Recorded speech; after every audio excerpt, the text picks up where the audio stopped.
Hello my dear students, welcome to assessment for learning class. Students, हम अपनी last class में जिस topic के बारे में पढ़ रहे थे, जिस टॉपिक को पढ़ रहे थे वो है आकलन का व्यवसायीकरण, कमर्शलाइजेशन ऑफ असेसमेंट। आकलन का व्यवसायीकरण, जिसके अंतर्गत हम इसके कॉन्सेप्ट को देख चुके हैं, पढ़ चुके हैं। इसके साथ ही हम बात कर चुके हैं कि आकलन का व्यवसायीकरण क्यों होता है, कारणों पर भी हम चर्चा कर चुके हैं। और आज की क्लास में जैसा कि आप देख रहे हैं, आपके सामने है इसका लाभ, महत्व, इसकी मेरिट्स या हम कहें कि इसकी विशेषताएं, कि क्या फायदे हैं आकलन का व्यवसायीकरण होने से। ठीक है, इनके बारे में हम बात करेंगे। तो चलिए एक एक करके इन पॉइंट्स को जानने की कोशिश करते हैं। तो सबसे पहले बात है यहाँ पे, अगर लाभ, महत्व, इम्पोर्टेंस, मेरिट्स की बात की जाए, फायदों की बात की जाए, तो सबसे पहला लाभ क्या है, क्या फायदा है? सबसे पहला, आकलन के व्यवसायीकरण से अधिगम प्रक्रिया का सरल एवं स्वाभाविक होना। अर्थात जो बच्चे की लर्निंग है वो एक प्रोसेस है, हम जानते हैं लर्निंग एक प्रोसेस है, वो बहुत ही ज्यादा सरल और स्वाभाविक हो जाती है। किस तरह से सरल व स्वाभाविक हो जाती है? अब अगर हमें आकलन के व्यवसायीकरण का कॉन्सेप्ट पता है तो ही हमको ये सारी चीजें आगे समझ में आने वाली हैं। पार्ट 1, पार्ट 2 अगर आपने देखा है तो आपको ये चीजें समझ में आ जाएंगी। नहीं देखा है तो पहले उनको देख लो। ठीक है, तो आकलन का व्यवसायीकरण मतलब क्या है? इससे कि अभिभावक ये चाहते हैं, पेरेंट्स ये चाहते हैं कि उनके बच्चों की शैक्षिक आवश्यकताओं को ध्यान में रख करके शिक्षक के द्वारा अधिगम व्यवस्था की जाए, विद्यालय के द्वारा अधिगम व्यवस्था की जाए। लेकिन किन्हीं कारणों की वजह से, और वो कारण है पार्ट 2 में, इसी टॉपिक के पार्ट 2 में वो कारण है, तो किन्हीं कारणों से विद्यालय या शिक्षकों के द्वारा वो श्रेष्ठ आकलन की व्यवस्था नहीं की जा सकती या नहीं वो कर पाते हैं, जिसकी वजह से अभिभावक मजबूर हो जाते हैं अपने बच्चों को आकलन के व्यवसायीकरण के अंतर्गत आने वाले साधनों या स्थलों पर भेजने के लिए। अब साधन या स्थल कौन से हैं? तो वो पार्ट 1 में मैंने बताए थे, ट्यूशन, कोचिंग या स्टडी सेंटर। डिटेल वहां मिलेगी आपको। तो यहाँ पे हम बात कर रहे हैं आज इसके फायदे क्या होते हैं आकलन के व्यवसायीकरण के। तो यहाँ पे क्या है, जो अधिगम प्रक्रिया है वो सरल हो जाती है, स्वाभाविक हो जाती है। कैसे हो जाती है? देखिए स्टूडेंट, जैसे कि हमने कारणों में बात की थी कि जो अध्यापक होते हैं उनके पास बहुत सा काम होता है करने के लिए। उन्होंने कक्षा में शिक्षण कराना है, अपने सब्जेक्ट को अच्छे से पढ़ाना है, तो इससे रिलेटेड उनको काफ़ी मेहनत करनी पड़ती है, मैटर कलेक्ट करके लाना पड़ता है और विभिन्न मेथड्स के द्वारा पढ़ाना पड़ता है। और इसके चलते जो बच्चे की आकलन की प्रक्रिया है, श्रेष्ठ आकलन की प्रक्रिया है, वो अपने आप ही इससे प्रभावित हुए बिना नहीं रह सकते। उसका जो काम में व्यस्त रहना है शिक्षक का, वो उसको आकलन से, श्रेष्ठ आकलन से विद्यार्थी के दूर कर देता है। अब जब बच्चा यही सब चीजें या फिर यही सब नॉलेज जो विद्यालय में उसने प्राप्त करनी है, क्लास में बैठ करके सब बच्चों के बीच, अब क्लास में बच्चे 30 भी हो सकते हैं और क्लास में बच्चे 60 भी हो सकते हैं, डिपेंड करता है कि उसकी क्लास में कितने बच्चे हैं। तो इतने सब बच्चों के बीच में उसकी जो शैक्षिक आवश्यकताएं हैं उनकी पूर्ति नहीं हो पाती वहां पे। अब एक एक को शिक्षक पूछ करके, और आपको समझ में आ गया, आपको आ गया, आपको नहीं आया तो कितना नहीं आया, और इस तरह से। तो आप देखिए जो शैक्षिक जो व्यवस्था है उसमें उसको सुचारू रूप से चलाने के लिए पाठ्यक्रम को कंप्लीट करना होता है। एक कहीं ना कहीं प्रेशर होता है टीचर पे कि उसने इतने टाइम में अपने इस कोर्स को या फिर अपनी जो ये किताब के इतने सारे चैप्टर्स हैं इस टर्म में जो आने हैं या किसी भी टर्म में आने हैं, फर्स्ट में, सेकंड में, उनको कराना होता है। फिर इसके अलावा कॉपीज भी चेक करनी है, इसके अलावा उसको बच्चों का आकलन भी करना है, उनकी आवश्यकता को ध्यान में रखते हुए पढ़ाना भी है, अधिगम की व्यवस्था भी करनी है। तो इतना सब कुछ नहीं हो पाता है कि क्लास में अगर 60 बच्चे हैं तो कोई शिक्षक पूरे 60 बच्चों का ध्यान रखे कि इसको कौन सी चीज कहाँ पे समझ नहीं आई, एक एक को बुला करके वो समझाए। आपको लगता है पाठ्यक्रम पूरा हो जाएगा अगर ऐसे किया जाएगा? तो नहीं होगा फिर इस तरीके से। तो वहां पे अध्यापक क्या रास्ता चुनता है? वो अध्यापक चुनता है एक एवरेज स्टूडेंट के अकॉर्डिंग वो चलता है, अपनी पढ़ाने की स्पीड को या फिर जो भी मटेरियल है उसका, या फिर अगर अच्छे मेथड की बात की जाए तो ऐसे मेथड का चुनाव करता है जिससे कि एक एवरेज स्टूडेंट अच्छे से पढ़ सके, नॉलेज ले सके, उसका अधिगम हो सके। तो इसमें क्या होता है कि जो एवरेज स्टूडेंट के अकॉर्डिंग हमने शिक्षण व्यवस्था की है, तो जो स्लो लर्नर है उसको प्रयास किया जाता है एवरेज के बराबर लाने का, और एवरेज में जो इंटेलिजेंट गॉड गिफ्टेड चाइल्ड है, प्रतिभाशाली बच्चा है, वो तो ऑलवेज उससे आगे ही है ना, तो एवरेज का लेवल तो वो पहले ही पार कर चुका है, तो उसको तो वैसे भी कोई समस्या नहीं आने वाली। हाँ, एक समस्या आ सकती है, वो बोर हो सकता है, बिकॉज उसका जो IQ लेवल है वो बहुत हाई है, तो शिक्षक जो एक बात को 2-3 बार बोलेगा ना तो उसको अच्छा नहीं लगेगा, बट वो इतना बड़ा कोई मैटर नहीं है, उसको सीखने में तो प्रॉब्लम नहीं आ रही ना। तो इस तरह से वहां पे एक शिक्षक पे एक प्रेशर होता है, जो आकलन तक पहुंचने की बात होती है कि पहले मापन करे, फिर मूल्यांकन करे, फिर आकलन करे, तो वो प्रक्रिया इस अच्छे शिक्षण व्यवस्था के चक्कर में कहीं ना कहीं पिछड़ जाती है। और यही जो अच्छे से सिखाना है, अधिगम प्रक्रिया मतलब लर्निंग की जो प्रोसेस है, वो जब बच्चा ट्यूशन, कोचिंग या स्टडी सेंटर पे जाता है टीचर से पढ़ने के लिए, तो वहां बच्चे कितने होते हैं, ज्यादा से ज्यादा 5-7 बच्चे, 10 बच्चे, और फिर कहीं ना कहीं शिक्षक पे भी एक दबाव रहता है कि उसको जो स्कूल से वेतन मिल रहा है वो अलग है, अब पेरेंट्स जो फीस दे रहे हैं ट्यूशन की वो अलग है, तो उसको एक्स्ट्रा पेमेंट मिल रही है इस चीज की, तो इस काम के चलते उसे मोटिवेशन मिलता है कि उसने बच्चे को अच्छे से सिखाना है, उसकी शैक्षिक आवश्यकताओं की पूर्ति करते हुए अपने शिक्षण को आगे बढ़ाना है, बच्चे को नॉलेज देनी है। तो इससे जो सीखना है बच्चे के लिए वो बहुत ही आसान हो जाता है। तो लर्निंग प्रोसेस हो गई इजी और साथ में स्वाभाविक भी हो गई। अब बच्चे में किसी चीज का प्रेशर नहीं है, बिकॉज वो पर्सनल जो है वो फीस दे करके फिर शिक्षक से पढ़ रहा है, तो एक बात को वो 10 बार भी पूछ सकता है, तो वो स्वाभाविक तरीके से सीख जाएगा, उस पर किसी चीज का कोई प्रेशर नहीं होगा। एक चीज को अगर 10 बार पूछना चाहता है तो 10 बार वो पूछ सकता है टीचर से, उसमें हेजिटेशन नहीं आएगी। तो इस तरह से सबसे पहली चीज जो होती है, जो लर्निंग प्रोसेस है, वो बहुत इजी हो जाती है और साथ में ही नेचुरल तरीके से वो आगे बढ़ता है स्टूडेंट। उसके बाद जो दूसरा बिंदु है वो है आपके सामने छात्रों के सर्वांगीण विकास का मार्ग प्रशस्त होना। शिक्षा का जो सबसे पहला लक्ष्य है वो है बालक का सर्वांगीण विकास करना। तो यहाँ पे भी बालक के सर्वांगीण विकास में ये आकलन का व्यवसायीकरण हेल्प करता है। अभी मैंने आपको बताया ना, क्लास के दौरान, क्लास टीचिंग के दौरान हो सकता है कि आपका स्टूडेंट अपनी सारी शंकाओं का वहां पे समाधान नहीं निकाल पा रहा हो, आपसे वो एक बार पूछता है, तब आप क्या करते हो, उसको बता देते हो कि ठीक है दोबारा बता देता हूँ। अब दूसरी बार भी उसको नहीं समझ में आया, तब आप क्या करोगे, तीसरी बार बता दोगे। तीसरी बार भी नहीं आया तो अब आप क्या करोगे, मान लीजिए क्लास में 30 बच्चे हैं, 29 को समझ में आ गया, एक को समझ में नहीं आया, आपने 3 बार बता दिया, तो अब क्या करोगे, जब तक उसको समझ में नहीं आएगा उन 29 को भी बार बार बताते जाओगे, उनका भी टाइम वेस्ट करते जाओगे, नहीं ना, ठीक है। अब क्या होता है, जब वही बच्चा आपके पास घर में आ रहा है ट्यूशन के लिए, या आप उसको जा करके पढ़ा रहे हैं, या वो कोचिंग सेंटर जा रहा है या स्टडी सेंटर जा रहा है, तो वहां पे आप उस बच्चे को 10 बार भी बता सकते हो, जब तक उसे समझ नहीं आया बार बार भी बता सकते हो, या फिर आप कोई और मेथड भी अप्लाई कर सकते हो उसको सिखाने के लिए, लेकिन क्लास में आप ऐसा नहीं कर सकते। अब यहाँ पे अगर सर्वांगीण विकास की बात करूं तो बालक का इसके अंतर्गत आता है शारीरिक विकास, मानसिक विकास, सामाजिक विकास, सांस्कृतिक विकास, ठीक है, भाषा का विकास, ये सारे के सारे विकास आते हैं इसमें, संज्ञानात्मक विकास, नैतिक विकास, ये सारे सर्वांगीण विकास में आते हैं।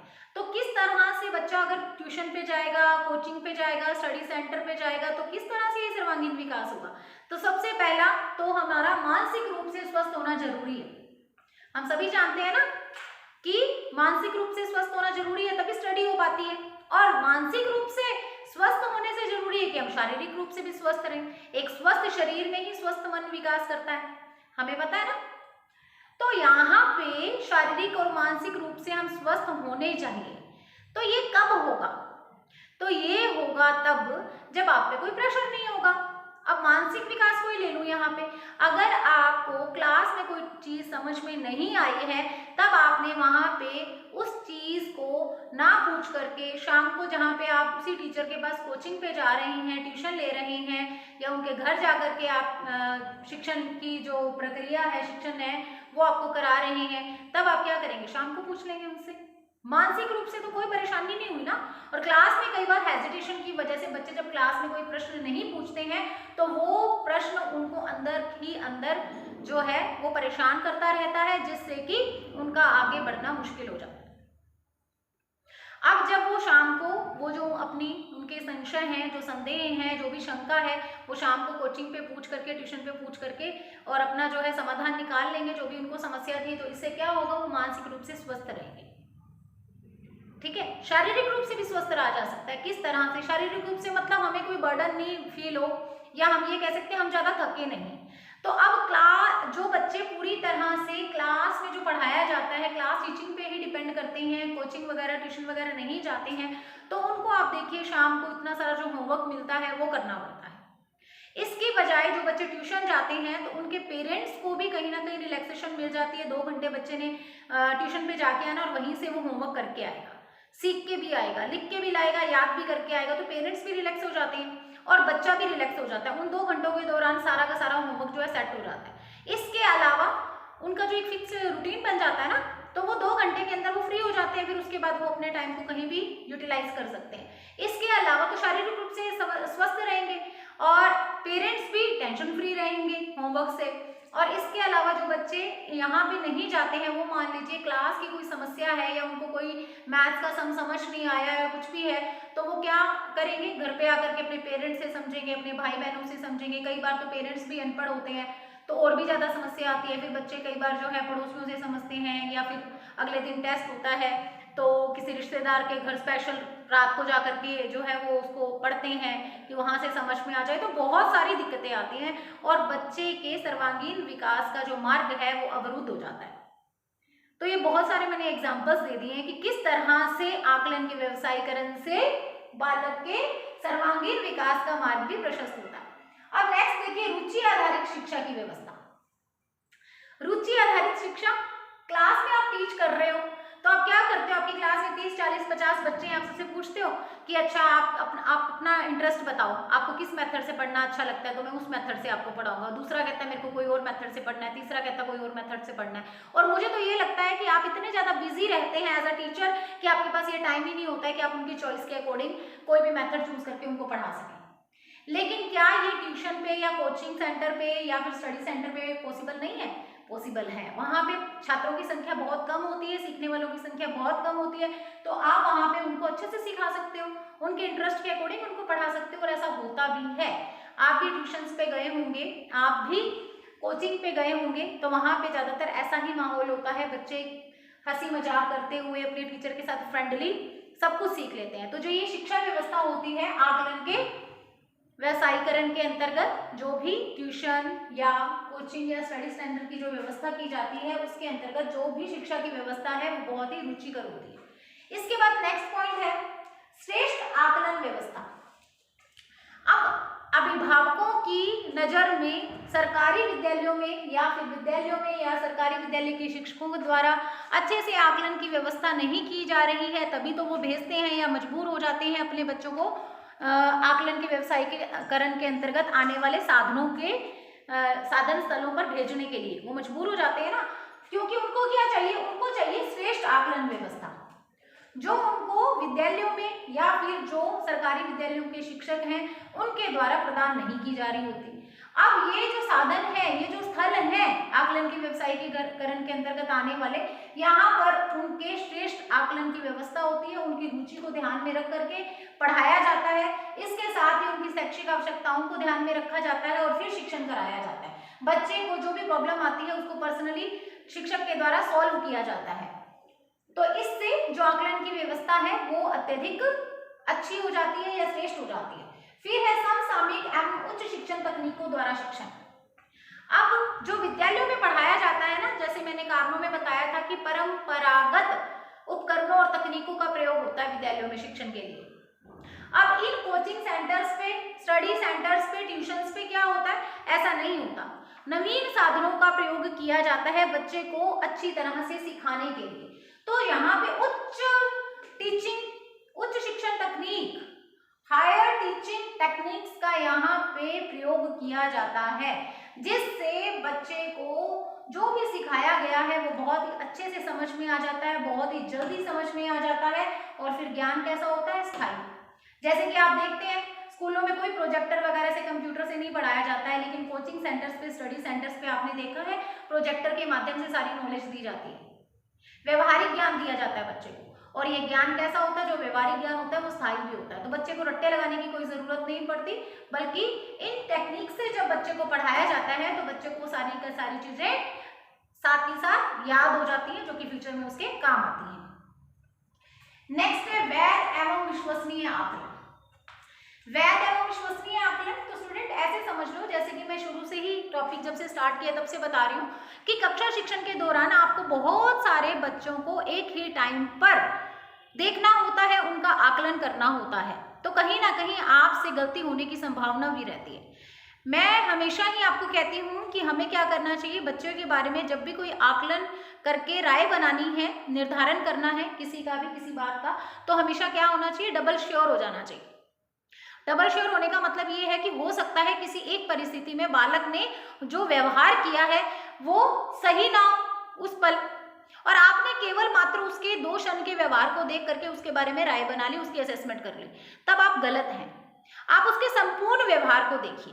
तो अब जब आप एक विद्यालय के शिक्षक हैं, आपकी क्लास में 30, 40, 50 बच्चे हैं, तो आप किस को प्रत्येक परिस्थिति में कसौटी पे रख करके देखोगे कि क्या आपका आकलन जो उस बच्चे के बारे में है, जो आपकी राय है, जो आपका सोचना है उस बच्चे के बारे में, दृष्टिकोण है, क्या वो सही है या नहीं चेक कर पाओगे ना, इतना टाइम नहीं होगा आपके पास, क्योंकि आपने अपना पाठ्यक्रम भी पूरा करना है, क्लास को टीच भी करना है, कॉपीज भी चेक करनी है, तो बहुत सारा काम होता है एक शिक्षक के पास, आप सभी जानते हैं।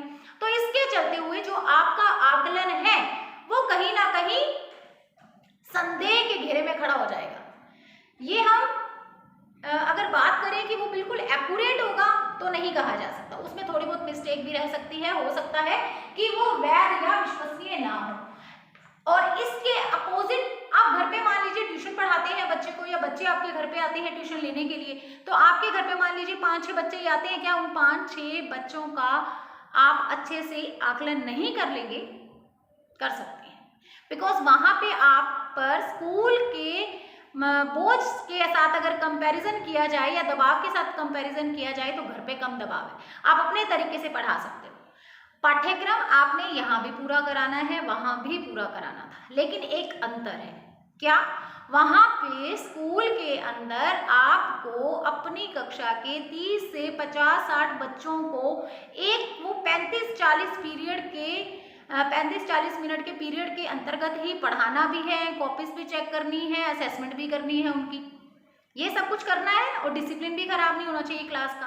अब एक चीज और, आपने यहाँ भी पाठ्यक्रम ट्यूशन पे खत्म कराना है, लेकिन यहाँ पे बच्चे कितने हैं? केवल 5 से 10 बच्चे।